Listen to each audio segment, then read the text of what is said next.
And I wanted to mention something, just a small housekeeping thing with myself. I've got a church member that I got a call just about an hour or two ago that she is. They've called the family in. She suddenly took a turn for the worse in the hospital. So the family, if my phone rings, I've got my phone next to me so I can see that it's ringing, and I may need to pause and take a phone call if something happens. But I just want to let you know that ahead of time, just in case. No problem.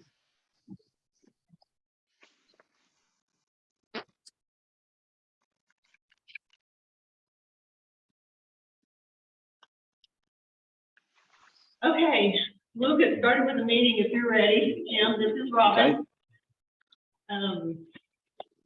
I guess first, if you don't mind, just kind of introduce yourself and what you do with Congregational Methodist. Sure, I'll be glad to.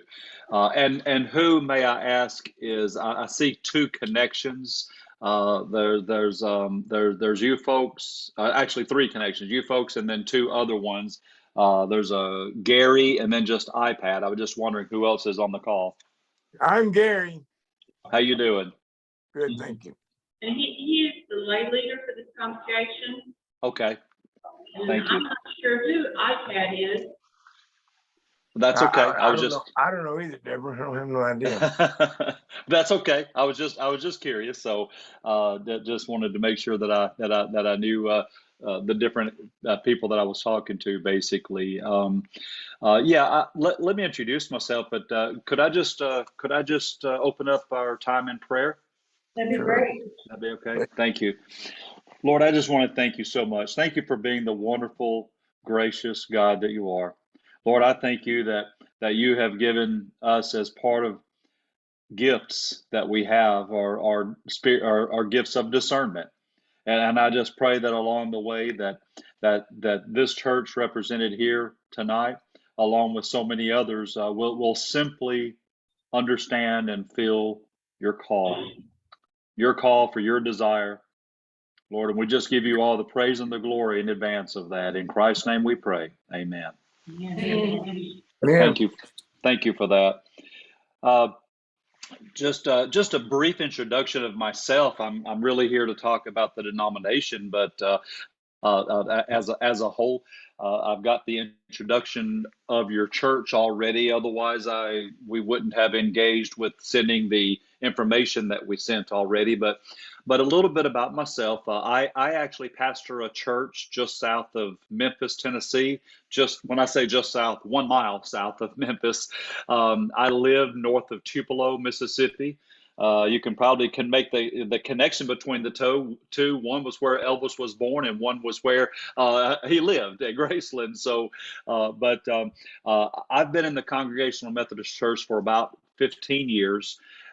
Just prior to that, I was in the United Methodist Church, had begun the process of lay ministry to go into the ministry itself.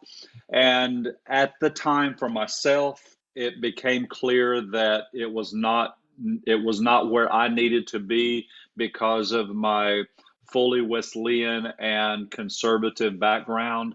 So for myself, it was a transition that I felt like I needed to make. I was seeking another conservative Methodist denomination, came across the Congregational Methodist, and I am now in my second church in that 15-year span in the Congregational Methodist Church. I also serve on the board for the Church Ministries Division, which is one of our 3 divisions in the denomination. Serve as secretary of that, alongside about 11 other members, and then lastly, I serve as the vice chairman for the West Tennessee Annual Conference for our denomination. And most importantly, I serve the Lord in ministry as a pastor, and I've got a wife and 3 daughters, and two grandsons and 1 on the way. So that's enough about me. But you've got a little bit of an introduction of myself. So thank you for that opportunity. A little bit about our denomination. Now, I'm not going to take too much of your time going through some information that I know you already have in front of you, probably with printouts and copies made of packets that was sent you. But what I wanted to do is I want to take just a few moments and summarize some areas to keep the conversation, if possible, pared down to a couple of areas that we really want to make sure that we are real clear with churches about us.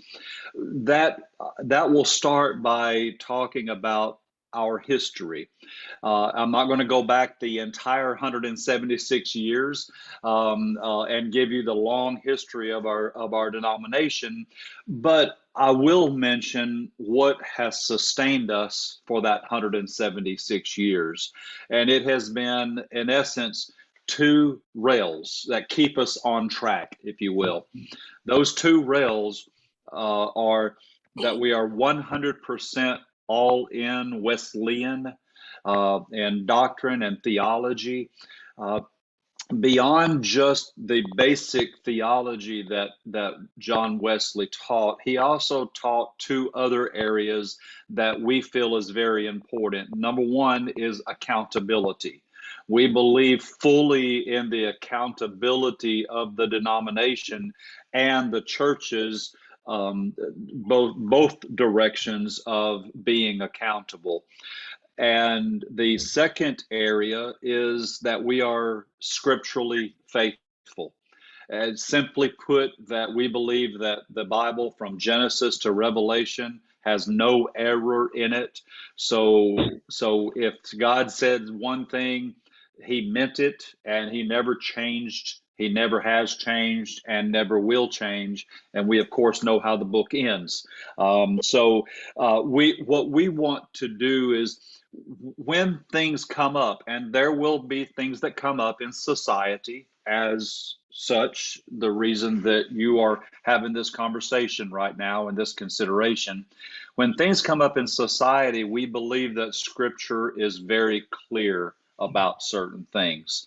So if we're going to be scripturally faithful now, we've been scripturally faithful for 176 years, and we will be scripturally faithful moving forward, regardless of what governments, society, and thus does with different conversation, whether it's conversations around same-sex marriage or human sexuality. We're going to stick to Scripture with everything that we do. The other part of our history, as far as what established us, is why did we start? I've been asked that a couple of times in the past few weeks in talking to churches. The number one reason that was the catalyst for our denomination to begin was, at the time in the mid-1800s, there was a very large push to go to a hierarchical system of government within the Methodist Episcopalian Church. The founders of our denomination felt that that was not in step with John Wesley's teachings. So that was what created in their feeling, their desire to begin a new denomination.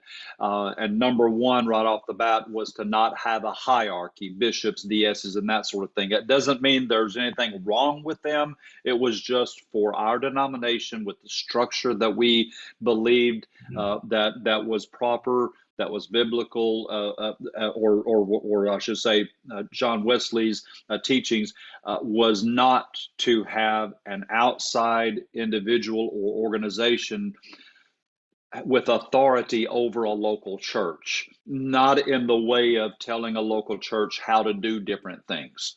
Now, I do want to revert back to the rails, the two rails. As long as doctrinally and scripturally churches remain on those two, then everything else can be changed based on how a church desires to. We consider each church autonomous to make their own decisions about things.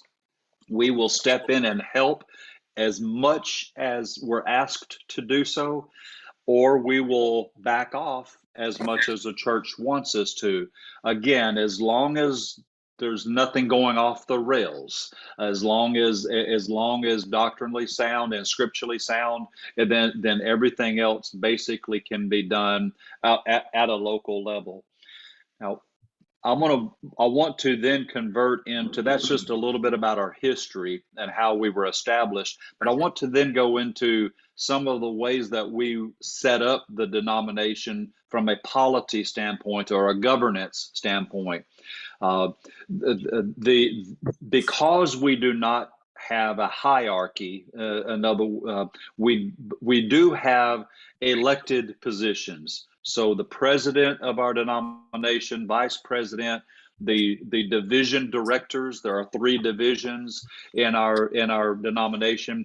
They are all elected, and they're elected by people just like those of you sitting around the table right now. They are elected by delegates from churches that are part of our denomination, and that's it. They're not appointed by the leadership of the denomination. They are simply elected positions. Those positions are elected or re-elected, if that be the case, every 2 years at our general conference.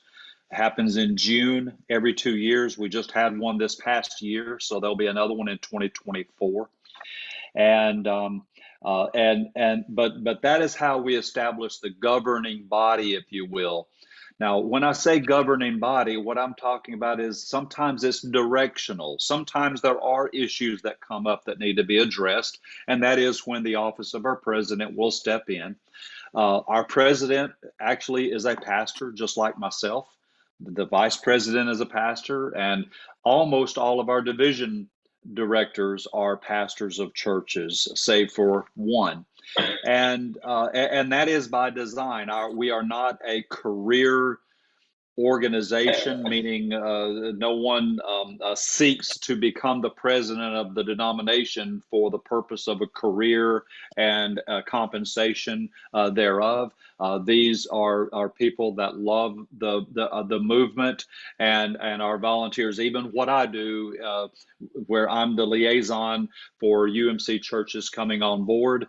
I've spoken to around 180 churches in the past 8 or 9 months, and I do this purely as a volunteer for our denomination and the church ministries division. A part of the rest of the setup of not having that hierarchy, though, is some of the things that I'm certain that you've already seen. For example, the church, we have no trust clause, so churches have always owned their own property. We've never been in the real estate business. We do not have a real estate department. We do not have a legal department. So we don't count churches' properties on our balance sheet as a denomination. That is purely owned by the local congregation completely and managed as trustees that your congregation elects as part of your church. The second thing is that we do not send pastors to churches, in that we do not assign pastors to churches and then hope that y'all get along okay, and if not, then work things out a year or 2 down the road. We will help you secure pastors if that be the case, and we will give you all the tools necessary, and most UMC churches will need a lot of tools in that respect, whether it's now or whether it's down the road. We will help with that. We will help provide potential names of people, ministers, or through our education division, we can help. With the education side of things for ministers. But at the end of the time that a church searches for a pastor, the church elects your pastor. Your church calls your pastor. You keep the pastor for as long as you want, or not, if that be the case. That is solely 100% your decision as a church. There is no approval process through our denomination to call a pastor, or even for that matter, to let a pastor go, if that be the case. The third area that because of our structure is what you are used to hearing called apportionments. We do not have any apportionments of any kind. We do ask churches to tithe to the denomination, but when I'm saying a tithe, I am not referring to 10%. I am referring to a tithe that your church chooses to support. Whatever that decision is, we honor that. And if it changes even midstream in the middle of the year for your church, that's your church's decision. Again, there's no paperwork to make that happen. There's no approval process to make that happen. We just simply ask churches to support the denominational efforts and different divisions through your tithe to the general conference. The other thing that we don't require, but we offer, is our benefits programs for ministers, or for that matter, any employee of the church. So being a Congregational Methodist Church, you would be covered under the umbrella of Guidestone. Guidestone would be the equivalent of Westpath that you're familiar with, I'm certain. Guidestone is based out of Dallas. And they are the same organization that handles the Southern Baptist Church, the entire denomination and its churches. So through Guidestone, your ministers or employees can get health benefits, other types of insurance through them. You can also get property insurance and liability insurance through them if you choose to. And they also have the ability to participate in a full retirement program. It's the standard 403B retirement, again, the same as what Westpath has. And any minister that has a 403B plan with Westpath can transfer it over to Guidestone with no penalty whatsoever. Now, the difference, and that I was getting to about that umbrella, is you as a church make those choices as to how much to support the benefits programs. We do not tell you how much you have to put toward, for example, a pastor's health care premium. That's your choice. We don't tell you how much to put toward their retirement in matching funds. That's your choice as a church. You can do what you want to. You can make whatever changes you want to. And once again, there's nothing that you have to do through our denomination to make any changes. If you need to make a change, you make a change, and that's fine. Those are in essence how we have the churches set up. Now we make recommendations to churches for your own church organizational chart. But that's simply recommendations. It's recommendations that would be in line with our book of discipline. But again, each church has the autonomy to make whatever organization changes they want to locally. We, as a denomination, we only say that there's only one part of that organizational chart that we express a firmness on. And that is when you go up through the organizational chart and you get up through the pastor, which usually the pastor is the leader of the church, spiritual and otherwise, typically. There's one entry above the pastor, and that simply says Supreme Leader Jesus Christ. And that is it. We do not put anything from the denomination between the work of your church and the church itself. There's nothing outside of that you have to work under the confines of, basically. And now going back to the governance, I mentioned earlier that our general conference is made up of delegates from churches, and that's exactly right. It's the same thing with annual conferences. Now, our annual conferences only meet once per year as an annual conference, not multiple times throughout the year. You would be assigned to an annual conference. I should have done this before. What part of Texas are y'all in? East Texas. East? Texas, like probably whatever Athens is in, we would probably be. Okay, from Athens, you would go which direction? North. Okay. Would you get up toward, how close toward New Boston would you get? I don't know where New Boston. New Boston's about 2 hours. Very close. 30 minutes. New Boston's about 2 hours. Yeah, because you'd have to go up to I-30 and then hang a right and go toward Texarkana. Okay, all right. But so most likely, again, I'd have to spot it on the map to make sure of this, but most likely we would probably recommend you for our East Texas annual conference, along with several of the other churches that joined us in the Athens area, Athens, Palestine, Diane, Texas, those different areas most likely would be where you would fall into play.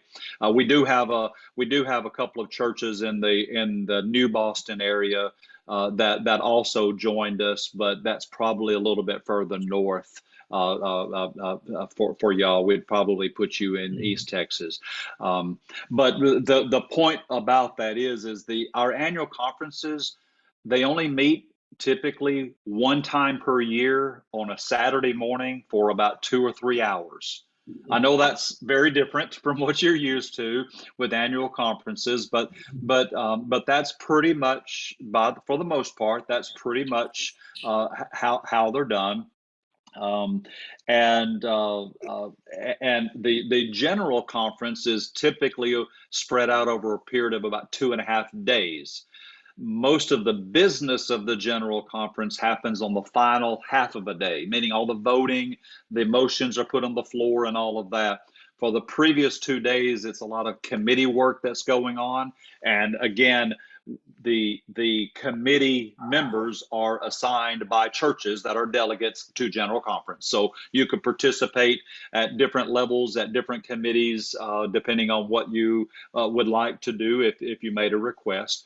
But we also have a lot of fellowship time, worship time, devotion time. It's a time of rejuvenation and revival more than anything for that couple of days before we get into the business side of things on the third day.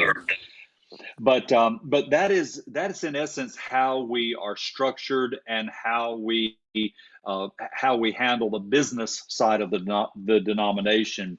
Now I'm going to take this one step backwards on purpose, explaining all of that. It then brings us back to your individual church.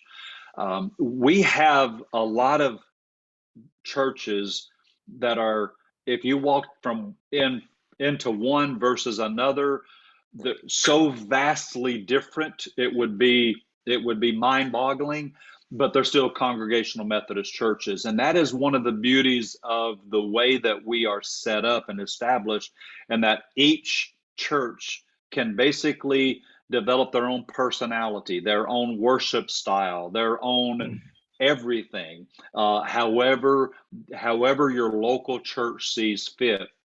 So we have a lot of small churches, just like most denominations have very small churches in their denomination, and we have larger churches. We have some churches, with 600, 800, 1,000 plus. We have, I guess, what you would qualify as a mega church. It's just south of Atlanta, got about 10,000 members. They run in the thousands, between 8,000 and 12,000 people on Sunday mornings for service, and they are a Congregational Methodist Church. The pastor of that church served as our president for the previous 10 years up till this past June. So the point to that is all of the structure of the denomination still then goes back and points back to the churches themselves, to the individual congregations. And we want to do what we need to do to help make you as strong as possible. to help resolve conflict if there are any, or bring ideas to the table from other churches alongside you. It's that connection, if you will, with other churches that's not necessarily in your annual conference. That might be 3 or 4 states away. So that's in essence what we want to push back to is the congregation. We want to help your congregation minister to your community and to your congregation. That is our goal. We want to build we do not want to build the denomination. We are interested in building God's kingdom. That is our ultimate goal with everything that we do. That came very clear at General Conference this past year. The committee that reports on new members and conversions, salvations, baptisms, that sort of thing, that committee reported that the previous 3 years to last June, which of course included a couple of years of COVID, that previous 3 years, there were more people saved in our churches than any other 3 years that they could put together in our entire history. It was a phenomenal thing. We had thousands of people that came to know the Lord during that 3 years prior. Again, that is why we do what we do. We do it through our churches, through our camps, youth camps, and that sort of thing. But we also do it through our missions. The third division that we have is a missions division. We have Congregational Methodist missionaries in the field in various parts of the world. We also have direct connections and direct with other mission organizations to go into areas that we don't have Congregational Methodist elders in, for example. So, but through all of that, all places like Belize, the Navajo region, Haiti, Ukraine, Iraq, Japan, we are in all those areas right now actively with the Congregational Methodists representation. We also have a very strong chaplaincy program that is handled through our missions division, and several of the branches of our military is represented, including the Space Force that is now represented as a chaplain that we support and we authorize through our denomination. Sponsor, I think, is a proper word for that. So the missions division is very important, and we consider it very important in that a percentage of every dollar that's given to the denomination from our churches goes straight to the missions division. It does not stop anywhere. It goes straight to them. And we also have churches that support the missions division over and above their tie to the denomination. That's fine too. It's whatever a church feels like they would like to do, we would respect that decision. That is, in essence, a snapshot, if you will, of the denomination and a few other things that I've hit on. Some of that might have triggered some questions that you may have. But I may have left some things out that then I'll respond to based on some of the questions. But I wanted to turn this over to y'all and just ask you if there's any specific areas that I can help cover for you. Yeah, I think we do have some questions. I know some of us do. We definitely want to ask you. I don't know can you hear us okay? I mean, we're all I can hear you. If I ask you to repeat a question, don't take offense. But yes, I can hear you okay right now. Okay. Sounds good. Because if anybody wants to change seats with me, they're welcome to change seats and ask a question and hear the answer, whatever. Chris, do you want to go? I don't mind going first. My name is Chris Green. Can you hear me? Yes, ma'am. Okay. So my questions are concerned relative to Section 3 of Church Property of the Book of Discipline. And we all know there's no assumptions in legal language, so if it's not clearly defined, it's open to interpretation. So that's why these questions are not clear to me. Okay. In paragraph 257, it says the deed shall be made out to the local, which would be Wallace, Congregational Methodist Church. And it goes on to say that the Congregational Methodist Church shall accept no deeds with revertible clauses. I'm just wanting to know what revertible clauses are by definition. Okay, absolutely. And let me give you a summary answer of that paragraph for you. I will be very clear with y'all. Whatever, let me get my notes here. Are y'all in the disaffiliation process, or have you already disaffiliated?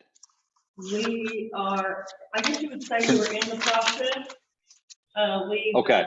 Already voted to disaffiliate. Okay. And so we just have to go through the upcoming conference where they approve it. I wanted to capture that on my notes because it impacts what I'm about to say to you about the deed and that sort of thing. Once you have disaffiliated from the UMC, you're going to get a deed from the UMC that's going to be given to you however they give that to you, however that's filled out with your church and with your county, we will not require you to make any changes whatsoever on it. We're going to make it very simple for you. There's nothing that you'll have to refile, resubmit, words that you have to add.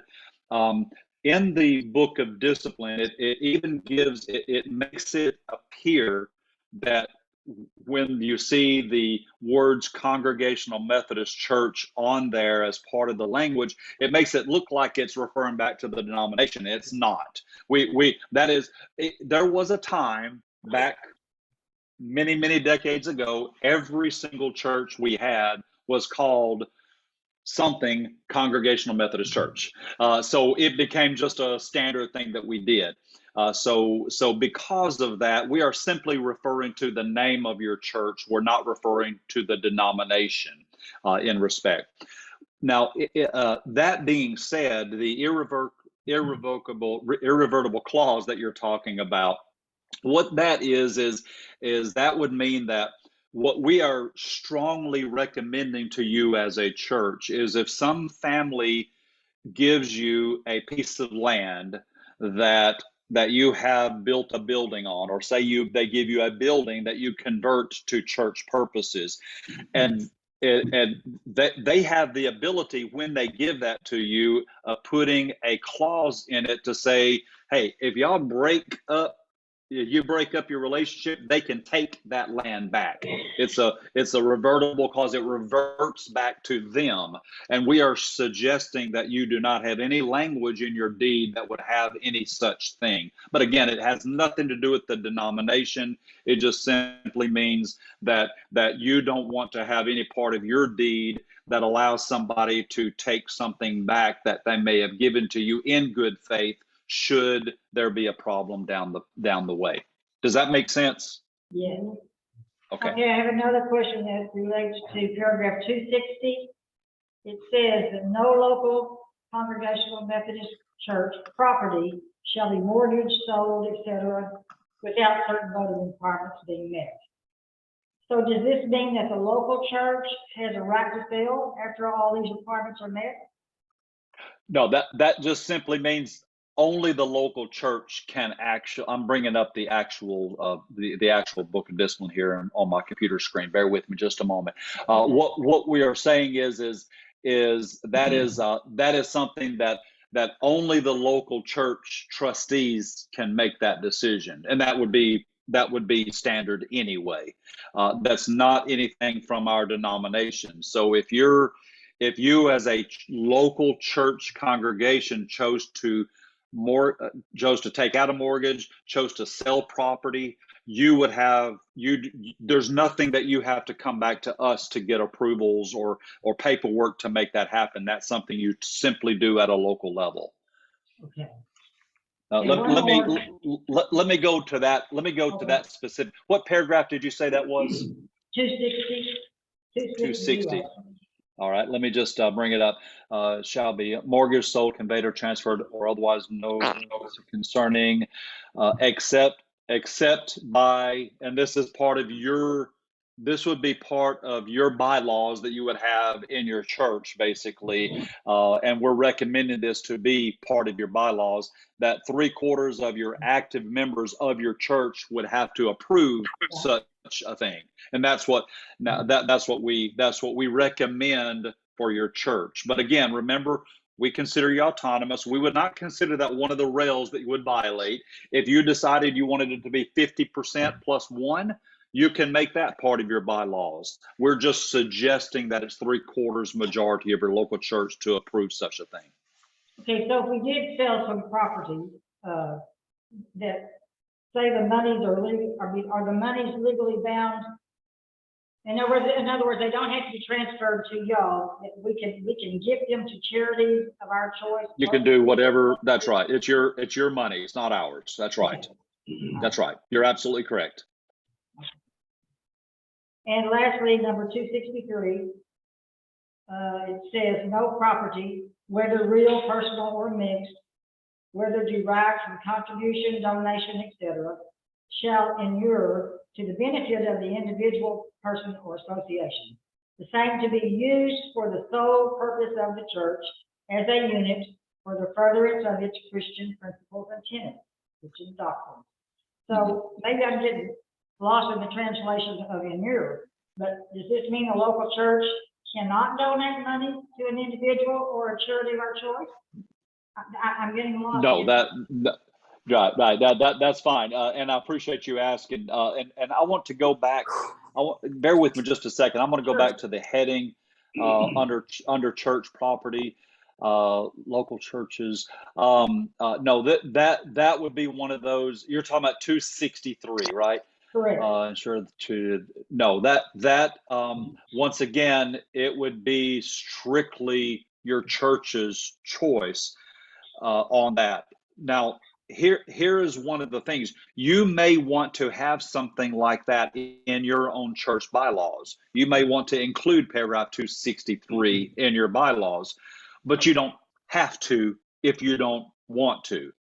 You can add something to the end of it that says, except for 2/3 majority or 3/4 majority of the congregation vote. But again, we don't have any participation in your local church business meetings or your local church business. We have no, specifically on purpose, we have no direct business involvement with your business as a local church.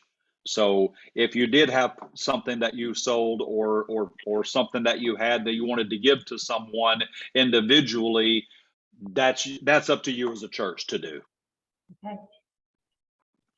That's all I have. Thank you so much. You're very welcome.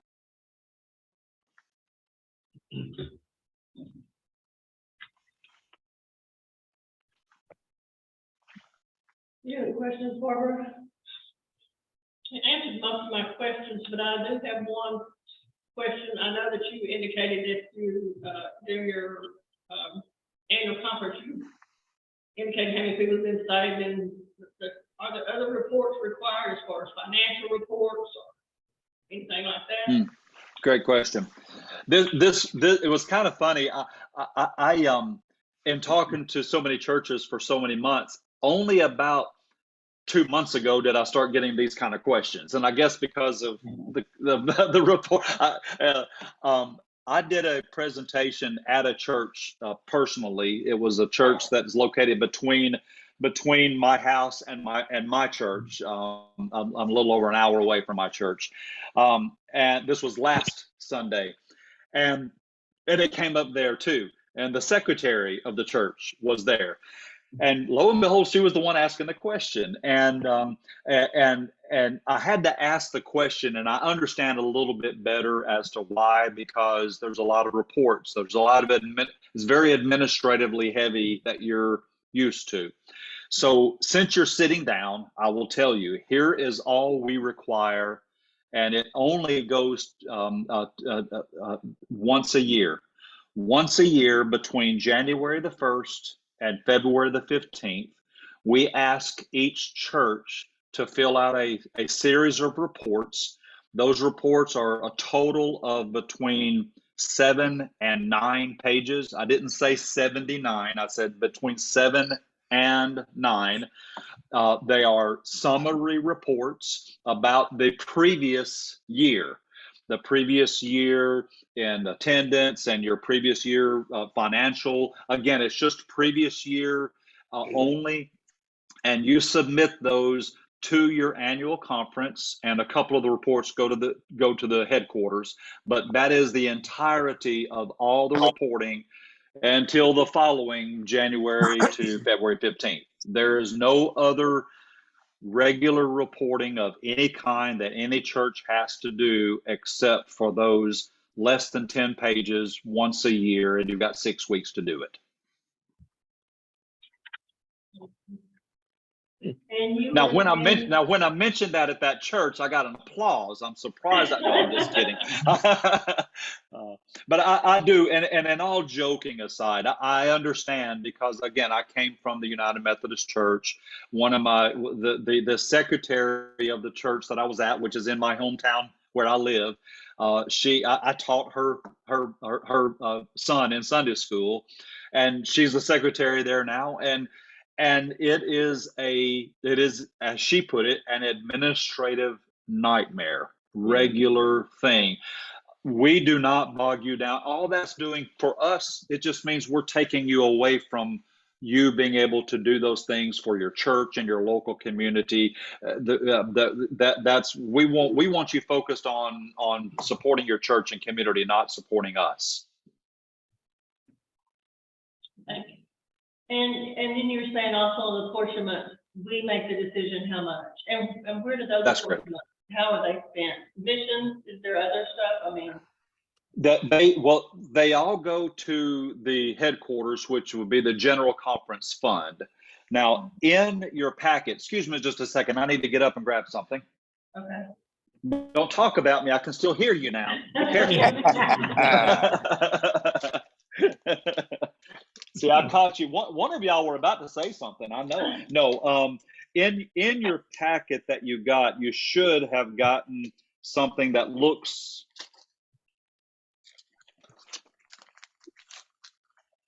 that has this on the front. Can you see that? Showing you a picture of something that looks like a pie chart. This is the front page of it. Yeah. Okay. Yeah. Now on the back, if you flip it over to the very back, it will show, it says there, General Conference Tithe Fund Distribution Table. This shows you to the percentage exactly where their money goes. So there's the shared expense fund. That would be the obvious things that are across all divisions in the entire denomination. Administration division, the disaster relief fund, education, missions ministries, and church ministries, and development improvements. So basically, this is the breakout of the 100%. So every dollar that goes in, there is your percentage that goes straight to each of those divisions. Okay. Or efforts, or whatever they are. So now we are a fully accountable organization, meaning we are also financially accountable. We are 100% open. We're giving United Methodist Churches this report as part of our package because we are wide open. Now there's a whole lot more to this report. Someone may say, well, can I see exactly where the missions division spends their 12%? Yes, any church member of any church in our denomination can ask to see every penny that's spent in the entire denomination. You can see how much we spent on paper clips if you really want to know. So we are very wide open. Now on the front and back of this, you'll see this stamp, the ECFA accredited, is a very important organization that the first page explains what it is. It's a very, very efficient very accountable, accredited organization that audits every bit of our financials every single year. Now, from a financial standpoint, we are financially secure. We have no debt of any kind any longer as a denomination. So you can know that when you are sending that in, it's going to these things. I want to tell you a difference that it was 10 years ago. We owned Wesley College. We actually owned Westminster College, if those of you that might remember that, in Texas. It was those colleges were always owned outright by the denomination. But several years ago, the Wesley College, the attendance and the income had dropped so substantially. There's a very large campus across the road from headquarters. Ended up being that about 51 cents of every dollar that came in was going to the college to help keep it open. So we made the very difficult decision as an entire denomination. It was voted on at conference to shut the college down and sell the building, redisperse the assets, the professors and everything from there. And that's what we went through 10 years ago. So now we can get back to doing what we wanted to do all along, and that's to make sure that things are dispersed more properly and not all going into a bucket to just keep it open. So it was a very, very hard decision to make, but we've made it and we're beyond that now. Sounds like what they did with Lon Morris in Jacksonville, the United Methodist Church. Right. You know, they had to close that campus. It was a 2-year college. Gotcha. And they closed it, and it was United Methodist. Lon Morris was the name of it. Gotcha. Okay. Question, kind of yes, kind of multifaceted. And pardon my voice, but I'll try to get through this.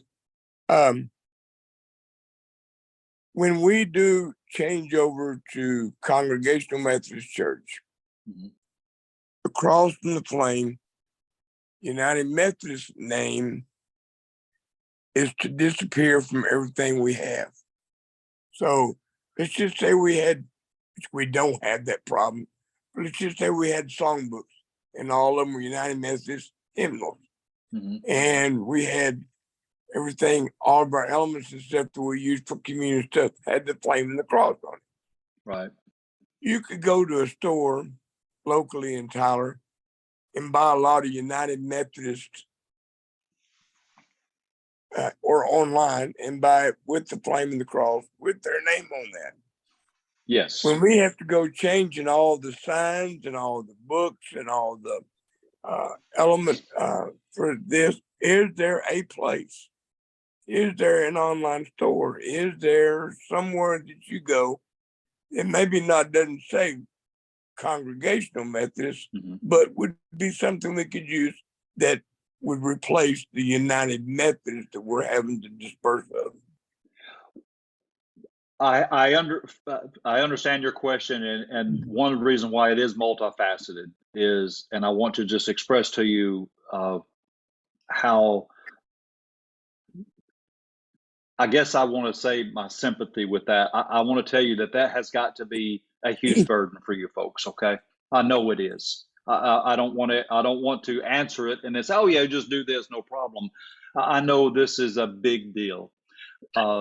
There's a church in Georgia that had to remove their biggest stained glass window out of their church because it had the cross and flame on it. There is a lot of emotion to it. So I want to respect that first and foremost. And I am sorry that y'all are going through that. But that being said, we do not have a Congregational Methodist store, if you will. And I would hate for someone to do that anyway, because one of these days we're probably going to change our 1970s logo to something a little bit more appealing, and then y'all would have to go and change your logo, or change the logo on other things you purchased. We would love for churches just to keep things focused on the Spirit, and Jesus and the cross, and not about logos and things with us, because it's not about us. It's just the way that it is. So I would go to we have a couple of stores. We have Christian bookstores here. I know Lifeway is no longer around, but even Lifeway, even though it was owned by the Southern Baptist Church, it was not, there were very few things in there that had the Southern Baptist logo on it. It was a Christian store. So I would keep things very simple in those respects. Our communion table is made up of things that are very generic in those ways, with the cross and the dove and different things on it. I would just simply do that. We do not have a store such as that, though, but that does bring up a question that I get asked a lot, and I want to make this clear with you. Although the United Methodist denomination does not own the word Methodist, they are telling some churches they cannot even name their church with the word Methodist in it. However, we do not direct any church as to what you name your church. My church, when I got there 6 years ago, it was called Grace Congregational Methodist Church. I was there 2 weeks as interim pastor, and the church asked me to go through the process of changing the church name. They still asked me to be their permanent pastor, even though I went through that process, because there's a couple of things you just don't mess with sometimes, and church name happens to be one of them. But we're just called Trinity Church now. It's nothing else on top. So my point is we do not direct you as to what to name your church moving forward. You do not have to use our logo on your materials or your church building, or you can if you want to. We'll supply it to you. We have some churches in Alabama that on literally at midnight, the very night that the ratification was finalized from in their district, they went out to their sign on the road and painted over their United Methodist logo and put up a pre-painted Congregational Methodist logo instead. Again, that's just what that church wanted to do, and that was fine. So we gave them our logo ahead of time, but we don't require it. You could use it freely. Just know it could change. Even though it hasn't changed for a long time. We were going to change it this year. I made a recommendation that we did not, because we didn't want to come across as changing something in preparation for UMC churches coming on, but we didn't want to be say, oh yeah, this is another new denomination or anything like that. So we decided to table that for a little while, but we're going to change ours soon also. But it's just because ours is very 1970s. Not that there's something wrong with the 70s. I lived through the whole decade, so. Yeah, we did. Yes, we did. Yes, we did. Thank you, Jim. Yeah, that was going to be my question. Does it matter to you guys what we name our church? No, ma'am. No. No, ma'am. I have another question. Okay. In the unlikely event that we find ourselves not aligned with congregational doctrine, is there any penalty for withdrawal? In other words, would we still keep our property as it is? I am going to do something that you're going to love. I am going to refer you back to the book of discipline that you referred me to, because I want you to see. No, and I only want to, because I want you to note something that's very important as to why what we did and why we did it. Go to page. Actually, it's paragraph 308, which is, I believe, on page 32.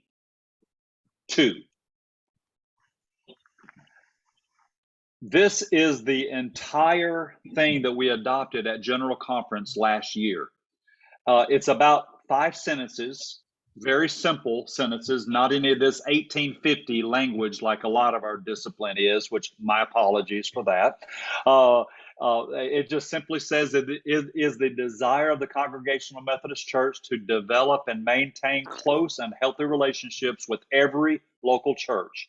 However, suppose situations arise where a local church wishes to dissolve the relationship with the Congregational Methodist denomination. In that case, the church must submit a written request to the office of the president. The office of the president will schedule a meeting with the local church leaders and denominational representatives within 60 days. The purpose of said meeting is to address all concerns between the local church and the Congregational Methodist denomination. Every effort will be made to reconcile any differences. If reconciliation is not feasible, after good faith efforts, the Congregational Methodist Church will recognize the rights and privileges of the local church to determine its future course. And that is the entirety of it. There is no refer to something to get a spreadsheet to determine how much money you have. No, there's no such thing. There's no financial implication.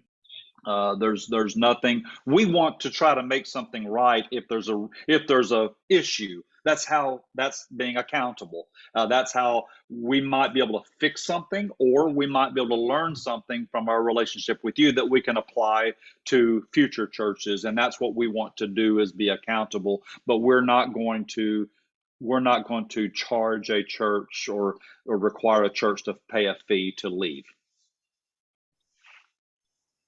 Thank you. Yeah, thank you. As far as a pastor goes, I mean, I know you can help us find one, but I'm assuming we negotiate the salaries and yes, things like that, or insurance or retirement or whatever we want to do with the salaries, and we don't have to provide housing if we can't. I mean, we do have a parsonage, but we're renting it right now. So right. Yeah, those are solely at your discretion as a church. With our help, if you need our help, we do recognize, as I mentioned earlier, I want to be clear about that. We do recognize that UMC churches have never had a pastor search committee ever, or a process. We recognize that, so we're ready to step in and help with that, and to help you learn what the process is like, and to help you with the process itself, even things like compensation and how to do we'll help with those things, or we'll take a back seat to it and be there as for you to bounce things off of with us if you choose to, but we're not going to force ourselves upon you. Jim, I'm sorry, but do y'all have a pool of names in the local area, so to speak, of pastors that may be retired or that might be available to talk with? We have such lists that we have internally within our church ministries division that is managed by our division director, Keith Merritt. But we don't publish those lists, and we don't give that list to a church.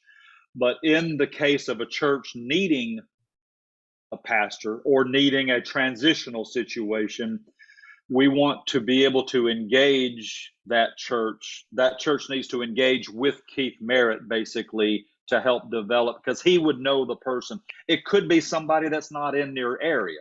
I know, for example, two pastors that have been in our congregational in the CMC for a long time, decades. Both of them came from Mississippi. Both of them are now in Texas pastoring churches. They were never on a local list in Texas. They were with Keith, and they were able to make connections between the two and cross over from one state to another. So basically, Keith would help us connect with someone, and we could yes, set sir. up a process. Yes, sir. That is correct. To come to Texas, and so be it from there.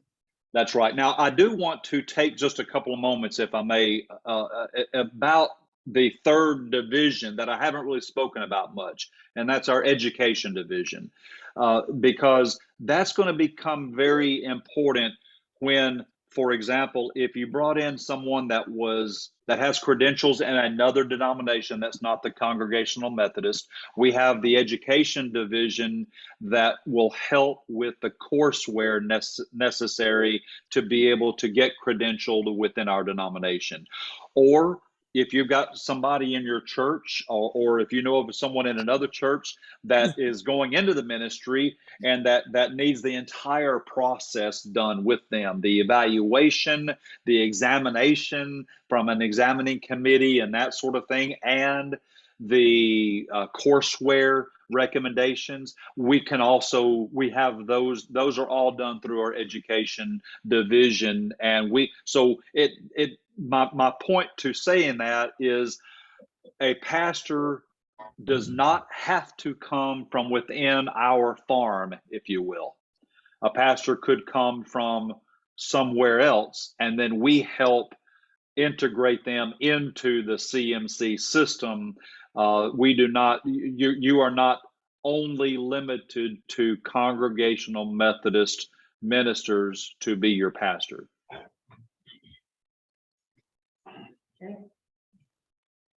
And I'm glad that's the case, because when I started, I grew up Southern Baptist, and I did not have any credentials whatsoever. Again, I told you I had started the lay credentials with the UMC and then went to the CMC. So that church called me as their pastor before I even was licensed to preach by the denomination. So that was that church's choice. And then I went through the process of getting licensed and then being ordained as an elder afterwards. Is there a link to that? Is there a link to somebody coming in that may be Southern Baptist to learn the? Yes, that's part of our courseware. That's definitely part of our courseware that we have that will help them with the theology side. And you're gonna and that's something that I talked to about that first church I pastored, and I talked to about the church I'm at now, because my background being so Southern Baptist were very different in theology wise in a couple of areas, not as many as you would think, but in a couple of areas.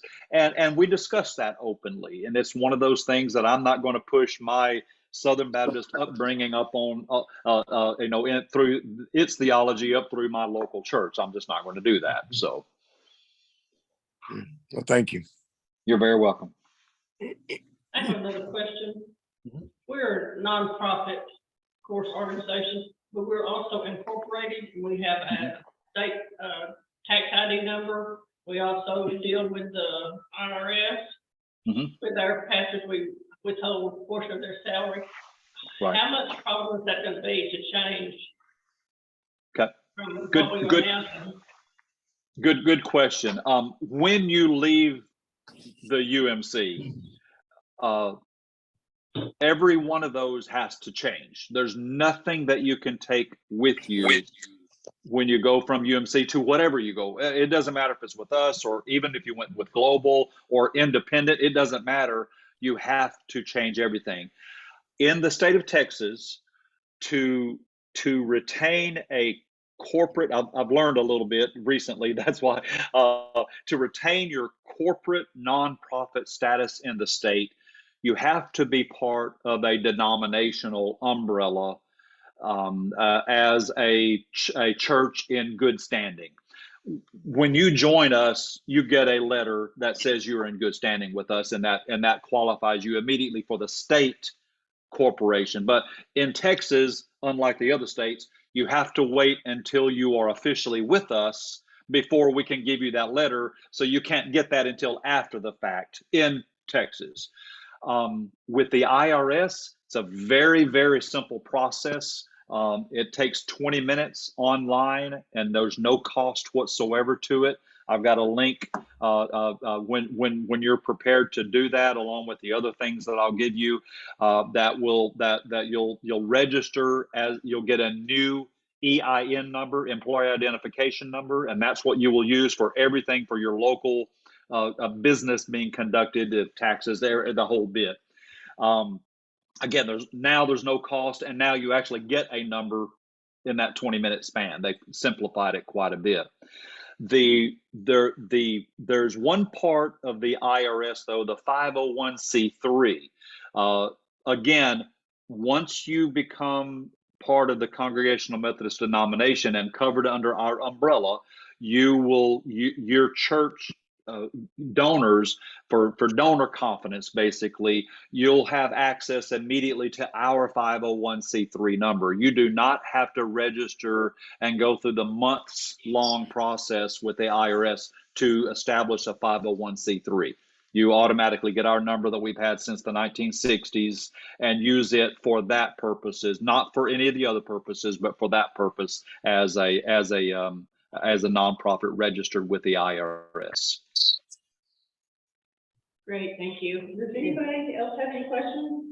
Answered everything I had. Don't have any questions, Justin?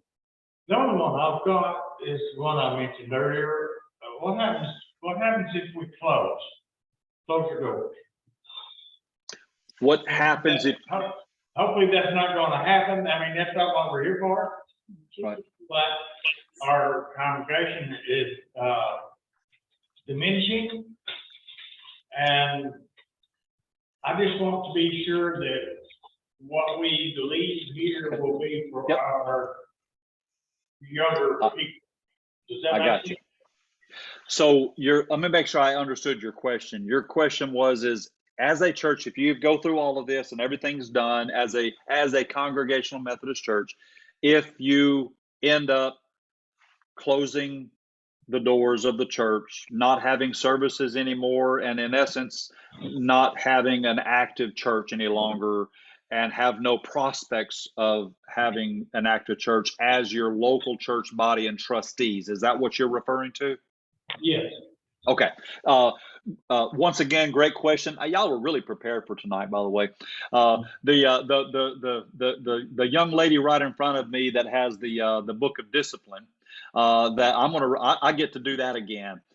Page 27. This is covered for you. Page 27, paragraph 261. I'm not going to read the whole thing, but it starts off by saying a church building shall be declared abandoned when the congregation ceases to have regularly scheduled Christian worship services. And then it goes on from there. The rest of that basically means, and I'm gonna summarize what you're reading between page 27 and 28 with that one paragraph. And you'll notice that this was also revised at the 2022 General Conference just last year. What it basically means is, you being part of the annual conference, if that should happen, the annual conference can step in and rejuvenate the church, could take, not take the church, because it's not being taken from anybody. I want to be clear about that. We don't have trust clauses, remember, but that would allow the annual conference to come in and basically either rejuvenate the church, sell the church, build another church somewhere else, plant a new church, whatever it might necessarily. Basically, it would allow the annual conference the right, if you will, to step in and do something with the building and or property.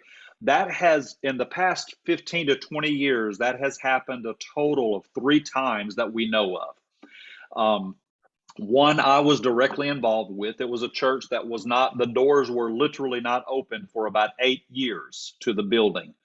There was a Pentecostal church across the road that was using the property to a certain extent, but they couldn't even turn the power on or the water on because they didn't have rights to it. And they could not get the rights because all the trustees had passed away. So as an annual conference, part of the West Tennessee Annual Conference, we were able to properly get the property, and we sold it to the Pentecostal church across the road for $10. And now they own the property. There's a cemetery there. They've been burying people in the cemetery for that 8 years. Now they have that building that they can use for a youth building. They can do whatever they want to with it. We didn't do it to make money. We did it so that it could be used and maintained and not just continue to fade away. A second situation happened in Fort Worth, Texas. There was a church that ended up dwindling down to nothing, and they shut down completely. And the annual conference, not by force by any means, but the annual conference had the ability to go in, and they actually sold the church building and property. I believe it was for around $200,000. They took every penny of that and planted a new church in Dallas, and it's called the River. If you ever look up the River Church, it's a Congregational Methodist Church, and it was actually planted using money from a church that had been closed. The third example I can give you is in Mobile, Alabama area. Church got down to only a few people. And before it shut down and before they shut the doors completely, they approached the annual conference and asked them, the trustees basically approached them and said, would you like to have this property and do something with it? And the decision of the annual conference was to let the missions division have it. And the missions division worked with another pastor in Alabama, brought him and his family down. They refurbished the entire sanctuary, the entire building, and reopened it. And they opened it all during COVID, and they're now running between 150 and 200 people at that church. So there are three different examples that were done in three different ways in the end, all from that paragraph 261. None of those were done by force or any issue whatsoever, but it gave those churches at some point in the past confidence to know that if, based on the question you just asked, sir, that happened, there would be an opportunity for the annual conference to step in and do something with the property. Jim, where can we get our own personal copy of the Book of Discipline? We have one that goes around and it gets you. I'd like to have one personally if I buy it or whatever. All right, there's a couple of ways to do it. I can send a previous copy, the 19th edition, before these changes, with the changes printed. I can send a couple of those to you, or you can purchase those exactly like what you've got right there. I think they're $20 each. You can go online and purchase them, and I'll be more than happy to send a link for that. Okay. If you probably have, Robin, does he have your link or is it Deborah? I've got Shane's address. No, there is no Shane. You got my. Excuse me. I'm sorry. It's wrong piece of paper. I'm so sorry. That's my 100. Yeah, Robin. I'm looking at my book and I'm reading over here and you're over here on this side. I'm so sorry.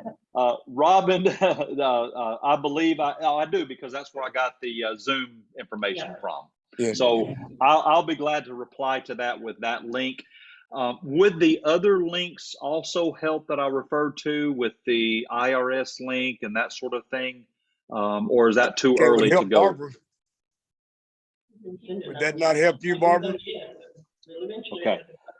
So I'm going to make a note. So Book of Discipline link, IRS link, and Texas, which you can't do yet. But I'll go ahead and send you the link so you'll know what to do. Is there anything else link-wise that I need to send you, or information I need to send you about as a follow-up? I can't think of anything. Okay. I have the link. No. Probably the corporation, something else. Anybody, anything else? Jim, thank you so much for meeting with us and spending time with us. You're very welcome. Late in the evening, we appreciate you so much. It's completely fine. May I just want to share one thing in closing, if I could. And by the way, I'm a pastor, and the best joke that any pastor ever says is 2 words, and those words are "in closing." But let me. I do want to share this with you. It's on a personal level, if I may. I have been working with our director for 4 years to develop this affiliate initiative because of something on my heart for UMC churches that were going through. Even back 4 years ago, things were beginning to happen the way they're happening now. So when I was asked to be on the board of church ministries, and they asked me to do this initiative, it was because of a vision that I have. The thing about visions is a vision is only given to one person. It's not necessarily for someone else to understand. But here's the personal side of it that I want to share with you. It's very important. I'm doing this because I see with your church and many other churches, I'm by the end of next week, probably will be over 200 churches that we have talked to and engaged with in some form or fashion. Folks, every one of your churches represents something, and to me, it represents revival. You are going to experience revival, maybe that you have not experienced for generations in your church. I want to do everything in my power with the Lord's help as part of our division for those that come on board with us to let you experience exactly what I know the Lord has set in store for you. A lot of the pain and frustration you're going through will no longer be pain and frustration anymore. You're going to see people turn to the Lord. You're going to see people come back in the doors of your church. With all due respect to the gentleman that asked me about the church shutting its doors, I don't see that that's going to happen, and I'm telling you why, because of who I see around the table and who I'm hearing talk from your church. Not other churches representing you, but your church yourself. I believe that you have a spirit and a desire to see God's kingdom being built. That is what it takes. That's what it takes to start revival. And I know that you are going to experience revival, and I can't wait to celebrate that with you. I do hope that once you have all the information about us, if you feel as a church God's desire for your church is to join our denomination, we will, with open arms, gladly embrace you and help walk you through this process. And but in the end, we're going to celebrate together, folks, and that's going to be a growth that you have not had. Because we just want to respect the fact that your church is probably full of pews that have some pillows and blankets on them somewhere. See, I knew it. I knew it. Some of those blankets and pillows haven't been used for a while because the people that had them there have either passed on or haven't been back to church in a while. But you know what? They still represent something. They represent a commitment and a dedication that those individuals had to see your church built up to where it is right now. And I want to take that and marry that to the revival part and see and celebrate with you that all the sacrifice that they made for generations up till now will be for a purpose, and that will be for God's work. So thank you so very much for the opportunity. I really appreciate it. Thank you. Thank you. God bless. God bless. Thank you. God bless. Talk to you later. Bye-bye. Okay. I'll bounce off and let y'all keep talking. So Okay. all right. All right. Bye-bye.